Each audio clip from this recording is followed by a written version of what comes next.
نحمدہ ونصلی ونسلم علی رسولہ الکریم اما بعد۔ آج جس موضوع کے اوپر بات کرنی ہے وہ یہ ہے کہ یہ کیا بات ہے کہ ہم جب دین کے اوپر چلتے ہیں تو ہمارے حالات ایک جیسے نہیں رہتے۔ کبھی ہمیں بہت زیادہ شوق ہوتا ہے دین کا، کبھی بالکل جو ہے ایسے جیسے کہ جو ہے نا انسان کے اندر جو ہے ایسے جیسے کہ فرض پڑھنا بھی مشکل ہو جاتے ہیں، اور کبھی نوافل اور تلاوت اور ذکر بندے کا خوب دل کر رہا ہوتا ہے، لیکن کبھی کبھار جو ہے وہ بڑا مشکل ہو جاتا ہے، اور یہ ہر انسان کے ساتھ یہ بات پیش آتی رہتی ہے۔ اور ہم میں سے بہت سے لوگ اسی بات کے اوپر ساری زندگی روتے رہتے ہیں کہ جناب ایسا کیوں نہیں ہوتا کہ ہم ایک ہی حالت پہ کیوں نہیں رہتے، کہ ہمیں جو شوق کی حالت ہے وہ ہر وقت شوق رہے، ہم جو ہیں بس ہر وقت دین کا کام کرتے رہیں اور عبادت کرنا اتنا آسان ہو جائے، کوئی مشکل ہو ہی نہ۔ تو اپنے لیے ہر انسان یہ تمنا کرتا ہے۔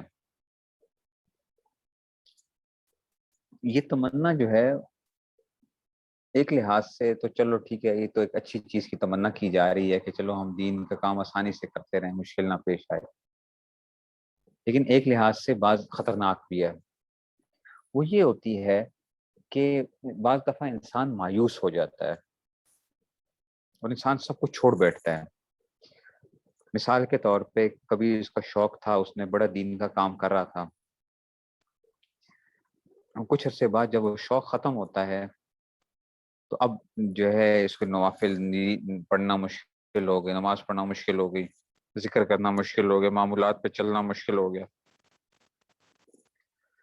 تو اس کی وجہ سے کیا ہوتا ہے کہ انسان بعض دفعہ وہ چیزیں چھوڑ بیٹھتا ہے اور وہ جتنی کوشش کر سکتا ہوتا ہے وہ بھی نہیں کرتا۔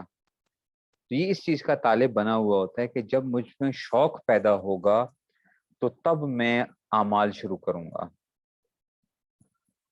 حضرت تھانوی رحمۃ اللہ علیہ یہی فرمایا کرتے تھے کہ دیکھو تم شوق کے تمنا کے اندر ہوتے ہو کہ شوق پیدا ہو تو ہم کیا کریں کہ پھر اعمال شروع کریں، اور شوق یہ کہہ رہا ہوتا ہے کہ بھئی پہلے اعمال شروع کرو تو پھر میں آ جاؤں گا، تم اعمال تو شروع کرو۔ تو ایک بات یاد رکھیں، چاہے جیسے بھی حالات ہوں، انسان کے اختیاری اعمال جو ہیں وہ یہ نہیں ہوتا کہ انسان اپنے اختیار کرے اور پھر اختیاری اعمال نہ کر سکے۔ جتنی بھی چیزیں ہیں، مثال کے طور پہ کوئی گناہ ایسا نہیں ہے جو انسان نہ چھوڑ سکے، کوئی گناہ ایسا نہیں ہے، کیونکہ اگر ایک ایسی چیز ہوتی کہ جو انسان کے اختیار میں نہ ہو، غیر اختیاری ہو، تو پھر وہ گناہ ہی نہیں رہے گا۔ جو غیر اختیاری ہے وہ تو کیا ہے، وہ تو گناہ ہی نہیں رہتا انسان کے حق میں۔ پھر ایسے ہی جتنی بھی نیکیاں ہیں وہ ساری کی ساری کیا ہیں، اختیاری ہیں، سب کے سب اختیاری ہیں، کیونکہ اگر غیر اختیاری ہو تو پھر اس سے انسان کا مطالبہ کرنے کی ضرورت ہی نہیں ہے اس میں سے، کیونکہ انسان کے اختیار میں جب نہیں ہے۔ تو چاہے قیامت تک جو بھی جب جیسے بھی حالات ہوں گے، جو کچھ ہوگا، یہ جتنے بھی گناہ ہیں وہ انسان کے اختیار میں رہیں گے، ایسے ہی جتنی نیکیاں ہوں گی وہ انسان کے اختیار میں رہیں گے۔ جو انسان کے اختیار سے باہر ہے، اللہ تعالیٰ خود فرماتے ہیں کہ لا یکلف اللہ نفسا الا وسعها، کہ اللہ تعالیٰ کسی کو بھی، کسی بھی انسان کو، کسی بھی جان کو اس چیز کا مکلف نہیں بناتے مگر وہ جو اس کی وسعت میں ہو۔ اب جیسے خیالات ہیں، خیالات غیر اختیاری ہوتے ہیں جو خود بخود آتے ہیں۔ صحابہ کرام کو اس چیز کے اوپر فکر ہونے لگ پڑی کہ جناب ہمیں تو بہت سے ایسے خیالات آ جاتے ہیں، تو یہ جو ہے تو آیت آگے کہ لا یکلف اللہ نفسا الا وسعها، بھئی تم اس کو مکلف ہی نہیں ہو، جو تمہارے اختیار میں نہیں ہے تو تم سے اس کی پھر کیوں پوچھو گی؟ پوچھ تو اس چیز کی ہوتی ہے جو انسان کے اختیار میں ہوتی ہے، ٹھیک ہے نا؟ مثال کے طور پہ آپ خود دیکھ رہے ہیں کہ ایک آدمی ہے، وہ جا رہا ہو اور اس کے اوپر خدا نہ خواستہ کوئی چیز گر جائے اوپر سے، اس کو کوئی وہ نہ ہو، تو لوگ کیا کہیں گے وہ اس بیچارے کا تو کوئی قصور نہیں ہے، اس کا تو کوئی قصور نہیں ہے، کیونکہ یہ جو تھا یہ تو جا رہا تھا، اس کو کیا پتا تھا کہاں سے چیز آ گئی۔ لیکن وہی بندہ آپ کا نوکر کوئی چیز لے کے جا رہا ہو اور جو ہے نا آپ اس کو کہتے ہیں کہ جناب دیکھو ذرا سنبھل کے چلنا، یہ برتن توڑ نہ دینا کہیں، یہ جگہ سلپری ہے، اور وہ بندہ سلپ ہو جاتا ہے، وہاں پہ جا کے سلپ ہو جاتا ہے، تو اس کو آپ کیا کرتے ہیں، اس کے جو ہے وہ اس کے اوپر اس کی سرزنش ہوتی ہے کہ جناب تمہیں بولا بھی ہے، وہ کہے کہ جی میرا کیا قصور ہے، یہ تو سلپری جگہ تھی نا، تو آپ کہتے ہیں کہ جناب آپ کو میں نے خبردار کیا تھا کہ دیکھو اس جگہ کے اوپر تم نے کیا کرنا ہے، ذرا احتیاط سے چلنا ہے۔ اب وہ کہتا ہے جناب میرا تو یہ غیر اختیاری تھا، یہ تو غیر اختیاری ہے، میرے اختیار میں نہیں تھا، تو اس کی بات آپ نہیں مانیں گے۔ ایسے ہی ہم لوگ بھی یہ کر رہے ہوتے ہیں کہ ہم گناہوں کے بارے میں بعض دفعہ یہ سوچنے لگ پڑتے ہیں کہ جناب یہ گناہ کیا ہیں، یہ غیر اختیاری ہیں، ہمارا اس میں بس ہی نہیں چل سکتا، حالانکہ ہم بچنا چاہیں تو ہم بچ سکتے ہیں، ہم جھوٹ چھوڑنا چاہیں ہم چھوڑ سکتے ہیں، ہم غیبت چھوڑنا چاہیں ہم چھوڑ سکتے ہیں۔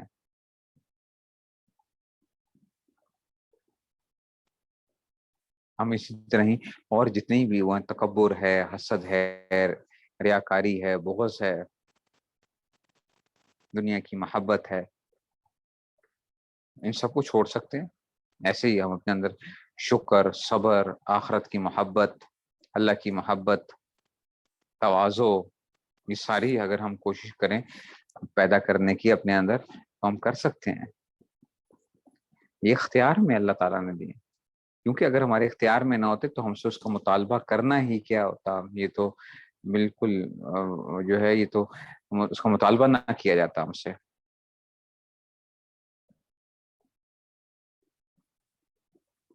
تو جب یہ چیزیں اختیار میں ہیں تو اس لیے ہمیں کبھی بھی اس چیز کے اوپر پریشان نہیں ہونا چاہیے کہ جناب ہم نہیں چل سکتے، ہم دین کے اوپر نہیں چل سکتے، ہمارے لیے جو ہے نا وہ بڑی مشکلات ہیں۔ اچھا، پھر اللہ تعالیٰ کا معاملہ کچھ اس قسم کا ہوتا ہے کہ جیسے دیکھیں حالات ہوتے ہیں نا، ویسے اللہ کی مدد ویسے ہی آنا شروع ہو جاتی ہے، ٹھیک ہے نا۔ اب آج کل واقعی گناہ کے مواقع بہت زیادہ ہیں، گناہ کے مواقع بہت زیادہ ہیں، قدم قدم کے اوپر کیا ہیں گناہ کے مواقع ہیں، لیکن جتنی زیادہ مواقع موجود ہیں اتنا ہی زیادہ کیا ہے، جتنا انسان اسے بچنے کی کوشش کرے گا اس کا ثواب اتنا زیادہ ہوتا جائے گا، اس کا ثواب اتنا زیادہ ہوتا جائے گا۔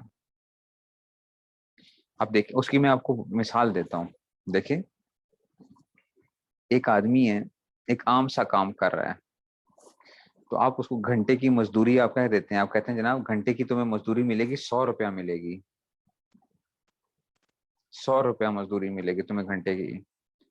اور ایک آدمی ہے وہ بہت زیادہ جس کو کہتے ہیں نا نازک کام کر رہا ہے، اور اس میں سے ایک ڈیلیکیٹ کام ہے بہت زیادہ، تو آپ اس کو کہتے ہیں جناب تمہیں گھنٹے کی جو ہے نا میں تمہیں کیا کروں گا، جو ہے نا تمہیں جو ہے وہ 5,000 روپیہ تمہیں اس کا دیں گے گھنٹے کا، کیونکہ آپ کو پتا ہوتا ہے کہ جناب دونوں کے کام میں کیا ہے، فرق ہے، دونوں کے کام میں فرق ہے۔ ایک آدمی کیا جناب میں نے بھی 60 منٹ لگائے ہیں، دوسرے نے بھی 60 منٹ لگائے ہیں، تو آپ کیوں اس چیز کو وہ کر رہے ہیں؟ تو جیسے جیسے حالات بدلتے جاتے ہیں اللہ تعالیٰ کی طرف سے ہمارے جو انعامات ہیں وہ بھی اتنے ہی بڑھتے جاتے ہیں۔ پھر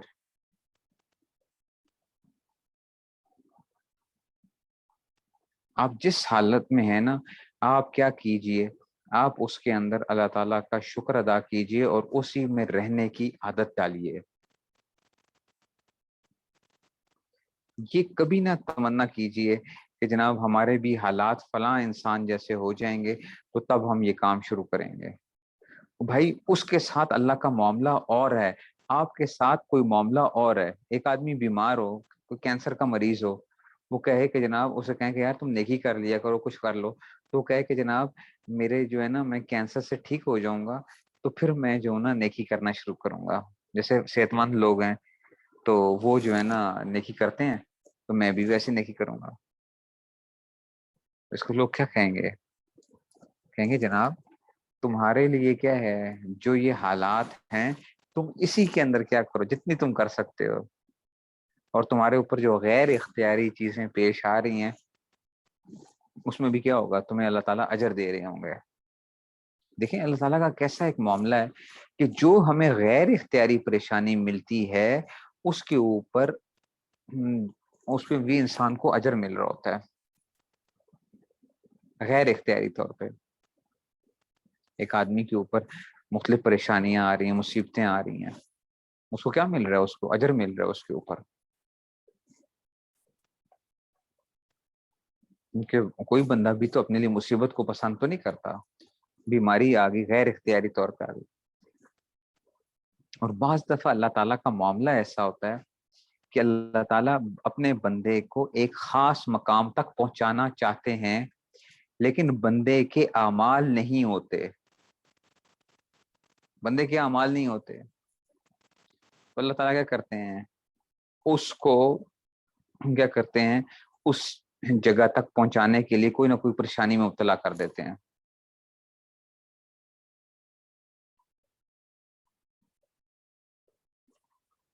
اس کو کسی نہ کسی پریشانی میں مبتلا کر کے وہ بندہ صبر کرتا ہے، وہ اس مقام تک پہنچ جاتا ہے. اس کے اعمال ایسے تھے نہیں کہ وہ وہاں تک پہنچ سکتا ہوتا. اب یہ بندہ کیا کرنا شروع کر دے، شور مچانا شروع کر دے کہ جناب دیکھیں میرے ساتھ انہوں نے کیا کر دیا ہے، ایسا کیوں ہو رہا ہے.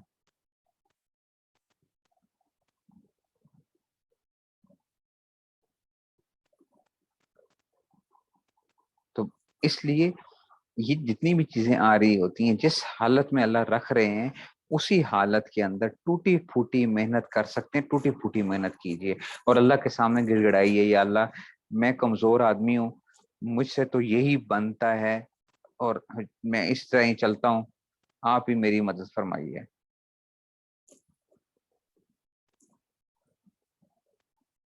تو اللہ تعالیٰ اسی اس کے اوپر انسان کو نواز دیتے ہیں. یہ نہیں ہوتا کہ جنہیں آپ کہو کہ جناب میں نے بھی ویسے ہی کرنا ہے جس طرح باقی سارے کر رہے ہیں. ہر ایک کا اپنا معاملہ ہے. اللہ تعالیٰ کے ساتھ ایک ہر بندے کی اپنی ایک دوڑ ہے، اور ہر بندے کے ساتھ جو تعلق ہے وہ اس کی اپنی ایک نوعیت ہے اللہ تعالیٰ کی. دیکھو ہم اللہ تعالیٰ کے ساتھ انسانوں جیسا معاملہ کے سوچتے ہیں. ایک انسان ہے نا وہ 10 لوگوں کے ساتھ تعلق رکھ سکتا ہے، 11 ہو جائیں گے تو کیا ہو جائے گا، باقی 10 کے ساتھ جو معاملہ ہو جائے گا اس میں کیا ہو جائے گی، کمی ہو جائے گی. اگر 12 ہو جائیں گے تو اس کا مطلب ہے کہ اس کا ٹائم ڈیوائڈ ہو جائے گا، جو اس کی توجہ کم ہو جائے گی. اللہ تعالیٰ کے ساتھ تو ایسا معاملہ نہیں ہے. ساری کائنات کے اندر سے ایک ایک جو جتنے بھی کائنات کے اندر حیوانات ہیں، جمادات ہیں اور نباتات ہیں، سب چیزیں اللہ تعالیٰ کو پکارنا شروع کریں تو اللہ تعالیٰ کے لیے کوئی وہ نہیں ہے. ان کے ساتھ ویسا ہی اللہ تعالیٰ ہر ایک کی پکار کو اللہ سنتے ہیں اور ہر ایک کی طرف توجہ اللہ کی پوری ہوتی ہے. تو بعض لوگ آپ سنا ہوگا، بعض لوگ کہتے ہیں اللہ ہم گنہگاروں کی کہاں سنتا ہے. یہ بڑی خطرناک بات ہے. وہی اللہ سنتا ہے، گنہگاروں کی بھی سنتا ہے، نیکوکاروں کی بھی سنتا ہے، ہر ایک کی سنتا ہے.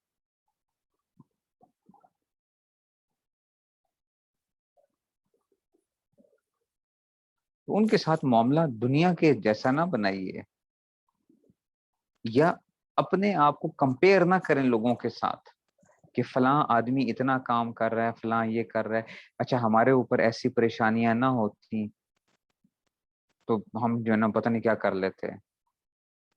بھائی اللہ تعالیٰ نے آپ کے لیے یہی ایک اسی میں بہتری رکھی تھی، یہی اسی کے اندر کیا ہے، اپنے حالات پہ خوش ہونا سیکھ جاؤ. بس کہو کہ جی میرے فیملی لائف کے اندر بڑی ڈسٹربنسز ہیں، میرے بچوں کا یہ معاملہ آتا ہے. میں نے بہت سے لوگوں کو سنا کہتے ہیں جی بچے بیمار ہوتے ہیں، فلاں ہیں، تو اس لیے وہ نہیں ہوتا، عبادت کا مزہ نہیں آتا.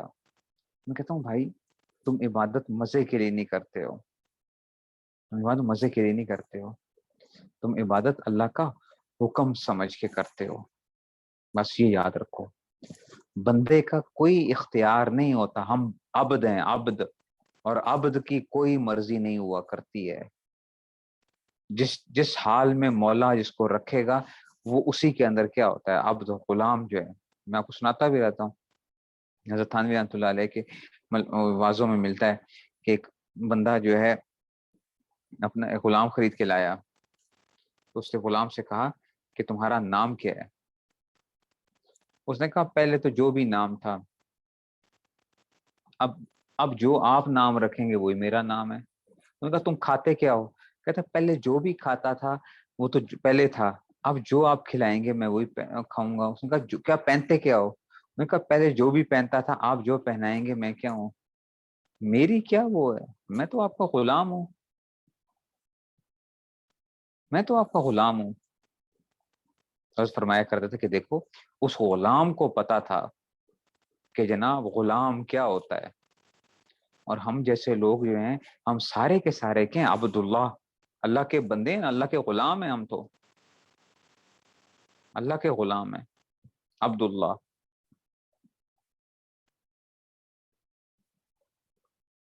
تو جو عبداللہ ہوتا ہے وہ کیا ہے، وہ غلام ہے. اللہ نے جس حال میں رکھا ہے وہ اس کے اندر اسی کی اس کی بہتری ہے. مرضی نہیں چل سکتی ہماری، نہیں جی میں نے تو، یا اللہ مجھے آپ نے بیمار کر دیا، میں نے تو کیا کرنا تھا، اتنی نیکی کر کے میں نے آپ کا جو تھا نا قرب حاصل کرنا تھا. اللہ کہہ رہے ہیں کہ جناب ٹھیک ہے کوئی بات نہیں، ہمیں تمہاری کمزوری عبادت قبول ہے. اور یہ بندہ کہہ رہے نہیں میں نے کمزور نہیں کرنی تھی نا،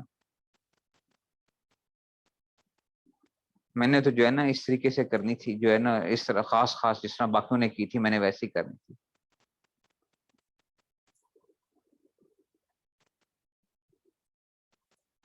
جس حال میں اللہ رکھ رہے ہیں، انہوں نے جس حال میں رکھا ہوا ہے، جیسی بھی وہ ہے. اب اس لیے دیکھو کیسے یہ ایک معاملہ ہے، بعض دفعہ انسان سوچتا ہے نا تو ایک عجیب سی کیفیت پیدا ہوتی ہے کہ انبیاء کے اوپر کتنی سخت مشقتیں آئی ہیں. اللہ کے سب سے پیارے جو بندے ہوتے ہیں وہ کیا ہوتے ہیں، وہ انبیاء ہوتے ہیں، اور معصوم ہوتے ہیں، گناہ کوئی نہیں ہوتا ان کا، کوئی گناہ نہیں ہوتا، معصوم ہوتے ہیں. لیکن ایسی مشقتیں آتی ہیں، ایسی مشقتیں آتی ہیں. بنی اسرائیل جو تھے یہ انہوں نے اپنے انبیاء کو جو یہ شہید کیا کرتے تھے، آروں سے چیر دیا کرتے تھے، آروں سے چیر دیا کرتے تھے.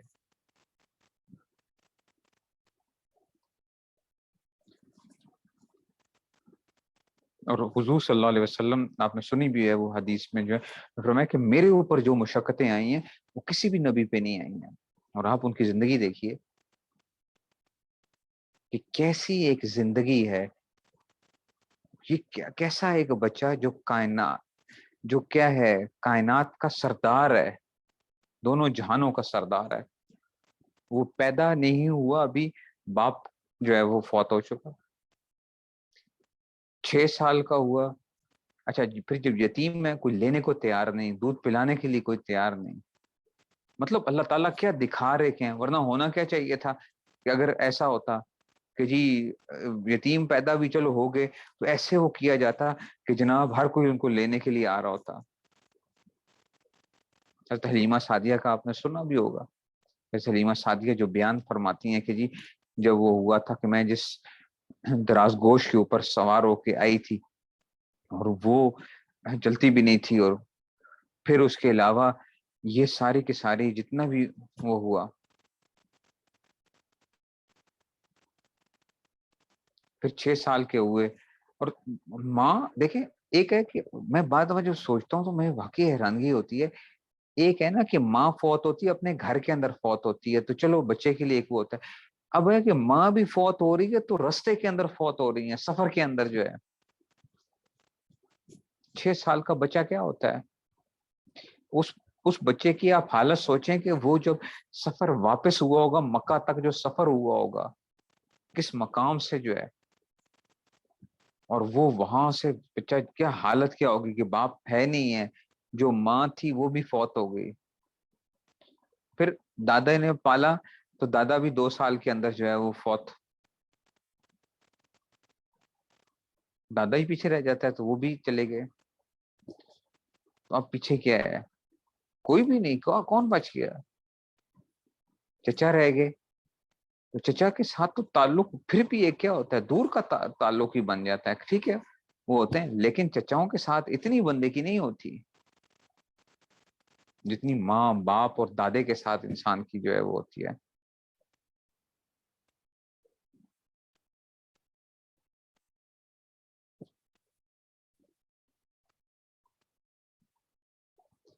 تو یہ زندگی جو ہے، اور پھر جب وہ گزرتی ہے اور پھر اس میں سے دیکھیے پھر کیا مشقتیں اور کیا کچھ ہوتا ہے،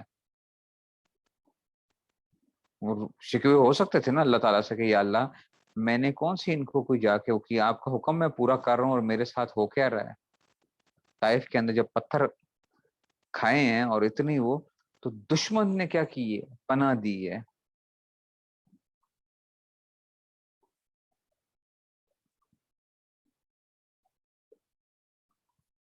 وہ پتھر کھا کے جی، اور پھر جو مشقتیں اور کس طریقے سے آخر 8 ہجری تک مکہ جب تک فتح نہیں ہوتا، زندگی بڑی سخت قسم کی ہے، 8 ہجری تک، کیا مطلب 13 سال پہلے اور 21 سال وہ مشقتیں گزاری ہیں 21 سال کے اندر جو ہیں۔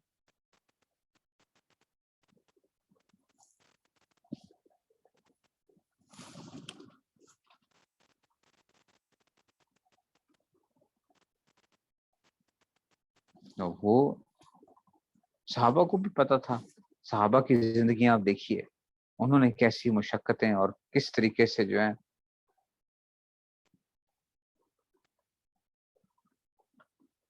تو ہم کیا ہیں، ہم عبد ہیں، آپ کی مرضی نہیں چلا کرتی ہے، جس حال میں مولا رکھتا ہے اس کو، وہ اسی حال کے اندر کیا ہوتا ہے۔ اس لیے اپنے لیے یہ طلب کرنا کہ میرے ایک جیسے ہی حالات رہیں، یہ عبد کا کام نہیں ہے، یہ عبد کا کام نہیں ہے۔ عبد کا کام کیا ہوتا ہے، وہ مولا سے مانگتا رہتا ہے کہ یا اللہ مجھے کیا کر دیجئے، میری طلب تو یہ ہے، میری طلب تو یہ ہے۔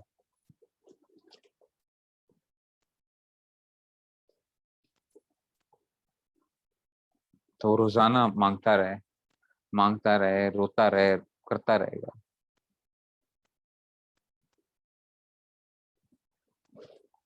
تو جتنا مانگتا ہے اور جو جس میں کرے گا، تو اللہ تعالیٰ کی رحمت کو اتنا ہی جوش آتا ہے، پھر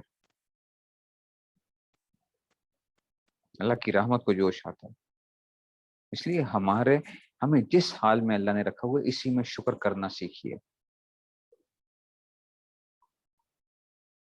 بعض لوگوں سے میں ایسے میں جب حالات بتاتے ہیں معمولات کے، پہلے ہمارے جب ہم نئے لگے تھے بہت زیادہ شوق ہوتا تھا، اب وہ شوق نہیں رہا، شوق نہیں رہا۔ تو میں کہا کرتا ہوں بھائی تم شوق کے لیے عمل کرتے ہو یا تم اللہ کے لیے کرتے ہو؟ تمہارا کام کیا ہے؟ تمہارا کام ہے معمولات کو پورا کرنا، بس، چاہے بے دلی کے ساتھ ہوں، خوش دلی کے ساتھ ہوں، جو مرضی ہو، ہمارا کام ہے کام کو پورا کر دینا۔ یا اللہ ہم نے کر دیا ہے، یہ شوق ہمارے اختیار میں نہیں تھا، ہم نے جتنا ہمارے اختیار میں تھا ہم نے کر دیا، اپنی طرف سے کوشش کر دی ہے، یہ کرتی ہے، نتیجہ آپ نے نکالنا ہے، نتیجہ آپ کی طرف سے ہوگا، ہماری طرف سے نتیجہ نہیں ہو سکتا، ہم تو صرف کیا کریں گے۔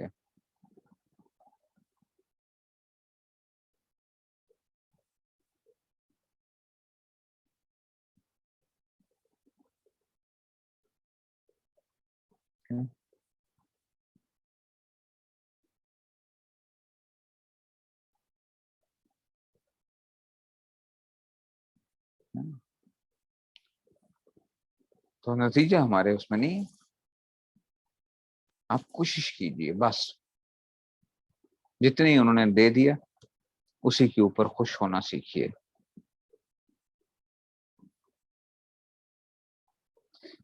آپ نے بھی نوٹ کیا ہوگا بعض دفعہ کیا ہوتے ہیں، ہم کسی انسان کو کوئی چیز دیتے ہیں نا، تو لوگوں میں آپ کوئی چیز بانٹ رہے ہوتے ہیں، تو کچھ انسان کیا ہوتے ہیں وہ جن کو تھوڑی سی مل جائے تو وہ بڑی خوشی کا اظہار کرتے ہیں، اور کچھ کو جتنا مرضی آپ دے دیں. اپنی اولاد میں بھی بعض دفعہ ہوتا ہے کہ اولاد کو، بعض اولاد بیٹوں کو، بچیوں کو دیتے بھی جاؤ تو وہ خوش نہیں ہو رہے ہوتے، اور بعض جو ہیں وہ بڑے خوش ہو رہے ہوتے ہیں. آپ کے دل میں کس کی زیادہ وہ آتی ہے، محبت کس کی زیادہ ہوتی ہے؟ جس کی جو خوشی خوشی لے رہا ہوتا ہے، تو آپ کو دل کے اندر ہوتا ہے کہ دیکھو اس کے اندر کیا ہے، اس کا مطلب ہے کہ یہ بڑا خوش ہے.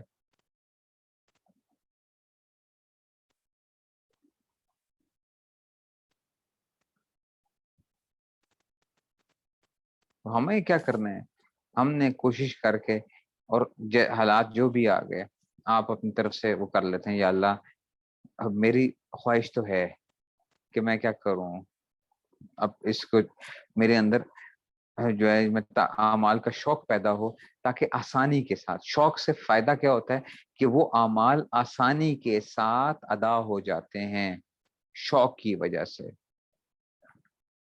لیکن یہ ضروری نہیں ہے کہ ان کے اوپر ثواب بھی اتنا ہی ملے جتنا جو تھا جو بندہ شوق کے بغیر جو عمل کر رہا تھا.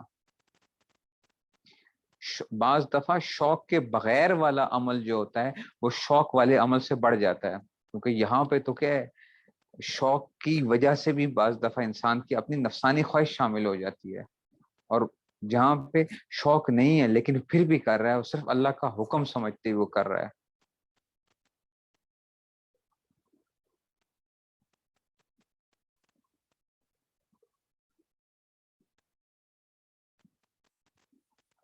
اپنے لیے کبھی کوئی وہ نہ کرو، طے نہ کرو کہ میرے لیے یہ حالات مناسب ہیں، میرے لیے یہ حالات مناسب نہیں ہیں. اپنے لیے کبھی کوئی طے نہ کرو.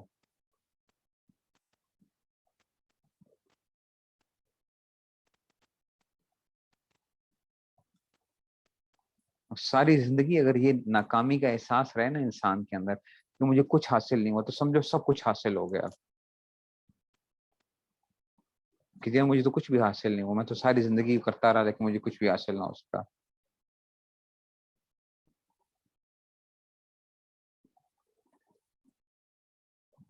کیا تو یہی کیا ہے، یہی سارا کا سارا حاصل ہے. اور جو یہ سمجھتا ہے نا کہ مجھے سب کچھ حاصل ہو گیا، وہ کچھ حاصل نہیں ہوتا.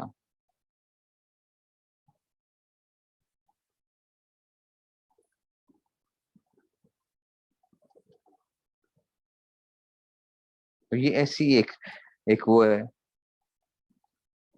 اسے کہا جاتا ہے نا کہ اللہ تعالیٰ کی جو محبت ہے، اللہ تعالیٰ کے ساتھ جو تعلق ہے، یہ کیا ہے، یہ لا متناہی ہے، اسی کوئی انتہا نہیں ہے، اسی کوئی انتہا نہیں ہے. جتنا آگے بڑھتے جاؤ گے اتنا کیا ہوتا جائے گا، اور زیادہ طلب بڑھتی جائے گی، اور زیادہ طلب بڑھتی جائے گی، اور وہ طلب ختم نہیں ہوگی، اور زیادہ اور زیادہ اور زیادہ، کیونکہ یہ غیر متناہی ہے.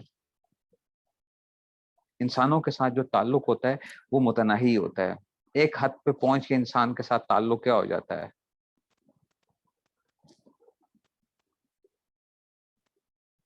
ہمارے حضرت صوفی صاحب رحمۃ اللہ علیہ کو حضرت کے ایک مرید نے بڑے وہ تھے، بڑا، ہمیں جانتا بھی ہوں لیکن میں نام نہیں بتاؤں گا، حضرت بھی نام نہیں بتایا کرتے تھے. حضرت کے خلیفہ ایک ہیں، تو انہوں نے خط میں لکھا کہ میں چاہتا ہوں کہ میرا تعلق آپ سے اور بڑھ جائے، یعنی شیخ کے ساتھ جو تعلق ہے اس میں اور زیادہ ترقی ہو جائے. تو حضرت نے ان کو لکھا کہ آپ کا مجھ سے جتنا تعلق ہو سکتا تھا وہ ہو گیا، خلافت بھی دے دی تھی، سب کچھ ہو گیا. تو انہوں نے کہا کہ آپ کا جتنا مجھ سے تعلق ہو سکتا تھا وہ ہو چکا. یعنی انسان کے ساتھ آپ کی کتنی ایک وہ ہوتی ہے، شیخ کے ساتھ آپ کا کتنا تعلق ہو سکتا ہے کہ آپ شیخ کی ہر بات کے اوپر عمل کرتے ہیں، ان کی باتوں کو لیتے ہیں، سیریس لیتے ہیں. تو جتنا آپ کا مجھ سے تعلق ہو سکتا تھا آپ کا تعلق ہو چکا. اب آپ اللہ کی محبت کے اندر کیا کیجئے، خوب ترقی کیجئے. وہ تعلق کیا ہے، وہ غیر متناہی ہے. غیر متناہی ہے، اس کی کوئی انتہا نہیں ہے.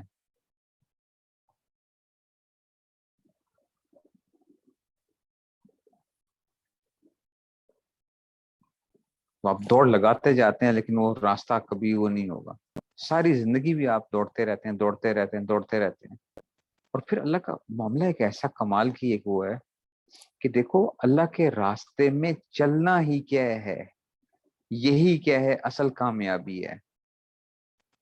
یہی کامیابی ہے. جو اللہ کے راستے میں چل پڑا بس وہ کامیاب ہو گیا. منزل تک پہنچنا کیا نہیں ہے، ضروری نہیں ہے. منزل تک پہنچنا ضروری کوئی نہیں ہے.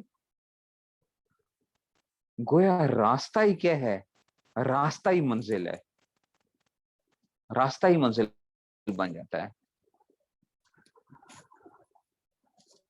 باقی تو کیا ہوتا ہے کہ آپ کسی اس میں سے جو ہے نا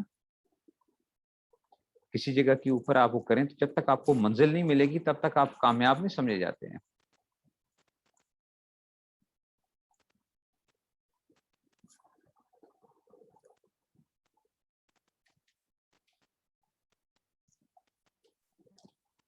میں ایک وہ شعر بھی جو ہے نا، پروین شاکر ایک خاتون شاعرہ تھیں، تو ہم جب پہلے زمانے کے اندر اس کو سنتے بھی تھے اور سارا کچھ،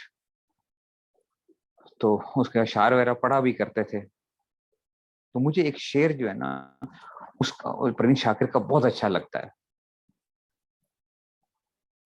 اور وہ اس نے بڑا ایک اس میں سے اس کو اللہ تعالیٰ کی محبت کے اندر اگر اس کو وہ کیا جائے تو یہ اور ہی اس میں سے وہ ہے.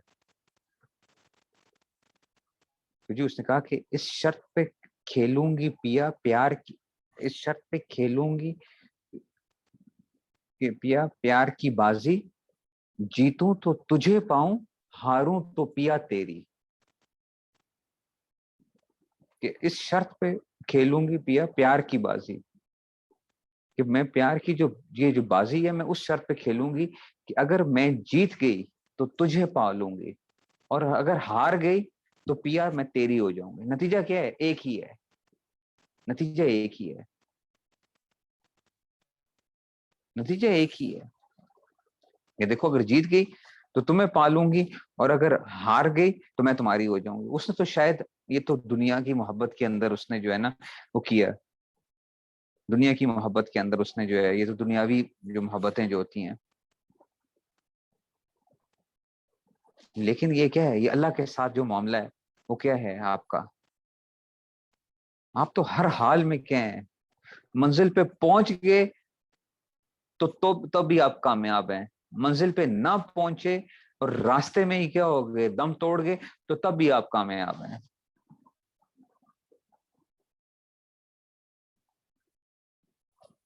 تو پھر کیا وہ ہے؟ تو لیکن راستے میں چلنا تو ضروری ہے نا. ایک بندہ راستے میں نہ چلے،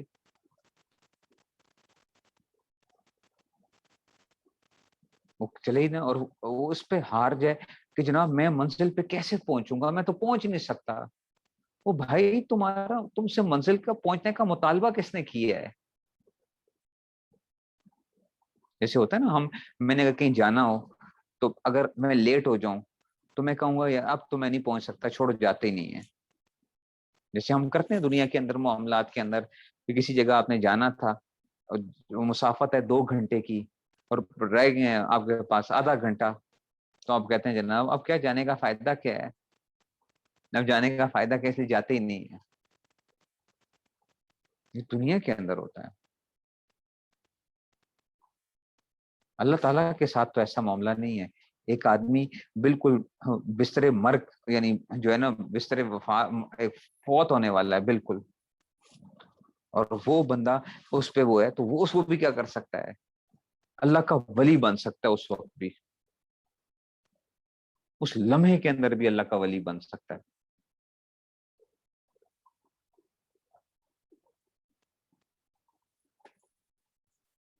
وہاں پہ یہ نہیں ہے کہ جی تم نے کیا کیا تھا. بعض دفعہ ندامت کے جو آنسو ہوتے ہیں نا وہ انسان کو اس جگہ پہ لے کے چلے جاتے ہیں جہاں آپ کی جو آپ کی وہ عبادات اور یہ ساری کی ساری جو مشقتیں ہوتی ہیں وہاں تک نہیں لے کے جا سکتی.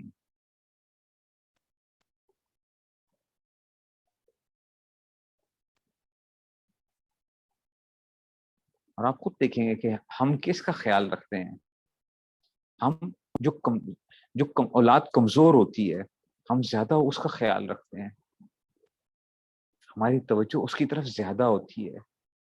ہمیں پتہ ہوتا ہے کہ جناب تو ہم اپنے آپ کو اللہ کے سامنے اس طرح پیش کریں, یا اللہ ہم تیرے ناتواں بندے ہیں, کمزور لوگ ہیں, ہمیں پتہ ہے کہ ہمارا کتنے ایمان کی کیا کیفیت کیا ہے, ہم جس زمانے کے اندر رہ رہے ہیں ہمارے لیے گناہوں سے بچنا کتنا مشکل ہوتا جا رہا ہے,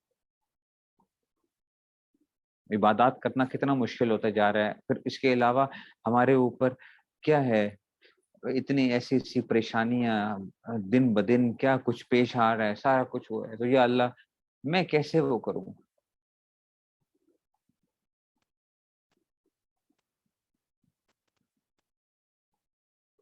میں آپ کو بتایا بھی کہ بعض دفعہ وہ ہوتا ہے, میں جو اس میں سے نوافل وغیرہ کبھی گھر میں پڑھ رہا ہوں تو اب بیٹا ہے چھوٹا محمد, تو کیا کرے گا, وہ آ جائے گا, وہ جانماز کبھی کیا کر دیتا ہے, وہ جانماز کھینچنا شروع کر دے گا, کبھی جانماز ادھر کر رہا ہے کبھی ادھر کر رہا ہے. تو میں اہلیہ کو یہ کہتا ہوں کہ دیکھو یہ واقعی عورتوں کی بڑی ہمت ہوتی ہے کہ گھر کے اندر وہ نماز جب پڑھتی ہیں تو کس طرح بچے جو ہیں ان کا کیا حشر کیا ہوا ہوتا ہے بچوں نے جو ہے. اب کوئی کہے کہ جناب اب میری توجہ کیوں نہیں ہوتی جی, میری توجہ ایسی جو ہے نا ہو کہ مجھے پتہ ہی نہ چلے کسی کی طرف, تو کیسے ہوگا.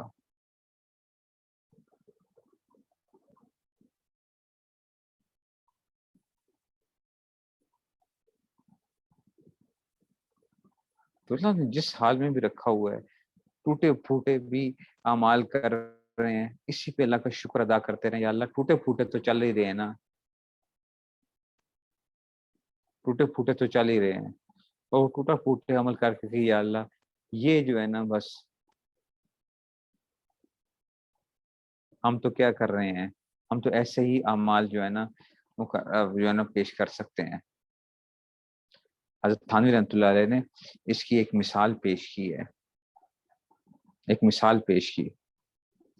وہ مثال کیا تھی کہ ایک جو تھا, ایک غریب آدمی تھا, تو وہ اس نے جی وہ حالات بڑے خراب ہو گئے, کوئی کھانے کے لیے کچھ تھا نہیں, کچھ نہیں. تو اس نے سوچا کہ میں بادشاہ سلامت کو کیا کرتا ہوں, بادشاہ سلامت کے لیے کوئی تحفہ لے کے جاتا ہوں. تو بیوی سے کہا کہ میں بادشاہ سلامت کے لیے تحفہ لے کے جاؤں. اس نے کہا کیا تحفہ لے کے جا رہے ہو. اس نے کہا گھڑے کے اندر جو ہے نا یہ جو جوہڑ کا پانی ہوتا ہے نا, گندا پانی, یہ بارشوں کا جو پانی جمع ہو جاتا ہے نا, تو اس نے کہا کہ میں یہ بادشاہ سلامت کے لیے تحفہ لے کے جا رہا ہوں کہ بادشاہ کو میں جا کے کیا کروں گا, یہ تحفہ دوں گا. اس نے کہا کہ اچھا. میں نے کہا ہاں پانی کی تو بڑی قلت ہوتی ہے نا, پانی کیسے وہ ہوگا, بادشاہ کو پتہ نہیں کیسے ملتا ہوگا پانی, تو بادشاہ میری بڑی قدر کرے گا. تو اس نے کیا کیا, وہ جوہڑ کا پانی جو ہوتا ہے, وہ بارشوں والا جو پانی, بدبودار پانی جو ہے وہ گھڑے میں رکھا اور بادشاہ کے پاس پہنچ گیا جو ہے. تو اس کو جا کے جی اس نے کہا کہ کیا, جب لے کے گیا اس نے کہا کہ بادشاہ سلامت میں آپ کے لیے ہدیہ لے کر آیا. میں کہا کیا ہدیہ لے کر آئے ہو. اس نے کہا کہ جناب یہ جو ہے نا میں آپ کے لیے ہدیہ, دیکھیں اتنی پانی بڑا نایاب ہے, پانی کہیں ملتا ہی نہیں ہے, میں آپ کے لیے خاص طور پہ پانی لے کر آیا ہوں. ان کا کھولو, کھولا تو پورے دربار کے اندر کیا ہوگی, بدبو پھیل گئی. لیکن بادشاہ نے کیا کہا, بادشاہ نے کہا واہ کیا خوب بات ہے, تم نے ہمارے لیے بڑا وہ لائے. اس نے اپنے وزیر کو کہا کہ اس کے گھڑے کو ہیرے جواہرات سے بھر دو, ہیرے جواہرات سے اس کے گھڑے کو بھر دو اور اس کو واپس لے بھیجو اس کو. لیکن ساتھ اس نے اپنے خادم کو یہ بھی کہہ دیا کہ جناب یہ جو ہے نا اس کو ایسا کرنا کہ دریا کے پاس سے جو ہے, دریا کے پاس سے اس کو, دریا جو تھا وہ پورا بہتا تھا وہاں سے, تازہ جو دریا دجلہ یا فرات کے جو ہے حضرت نے ذکر کیا, دجلہ یا فرات, کہ اس کے پاس سے ذرا اس کو ذرا گزار دینا, اس کو ذرا گزار دینا, صرف اس لیے کہ تاکہ اس کو پتہ چل جائے گا کہ ہم نے اس کے یہ جو گلا سڑا جو پانی تھا بدبودار قسم کا، اس کی ہم نے بڑی قدر کی ہے، ورنہ بادشاہ کے پاس تازہ پانی کی کوئی کمی نہیں ہے۔ تو اب وہ جو ہے جب گزارا وہاں سے، تو اب جو تھا دیہاتی دل ہی دل کے اندر وہ کیا ہو رہا تھا، وہ شرمندہ ہو رہا تھا۔ تو کیا دیہاتی یہ سمجھے گا کہ بادشاہ نے مجھے کیا دی ہے، میرے پانی کے بدلے میں مجھے ہیرے جواہرات دیے ہیں؟ وہ تو یہی سمجھے گا کہ بادشاہ نے کیا کیا ہے، مجھ پہ صرف اور صرف اپنا کرم کیا ہے، ورنہ میں کیا تھا۔ بس فرمایا کرتے تھے کہ دیکھو ہمارے اعمال ایسے ہی ہیں، ہم جو اللہ کے سامنے جو اعمال کرتے ہیں ہمیں پتہ ہے کہ اس کی کیا حقیقت ہے، وہ اس قابل نہیں ہے کہ قبول ہونے کے، لیکن اللہ تعالیٰ اس کے ساتھ کیا کرتے ہیں، اپنے رحم اور کرم کا ایسا معاملہ فرماتے ہیں کہ اس کے اوپر جو انعامات کی بارش فرما دیتے ہیں ہمارے اوپر۔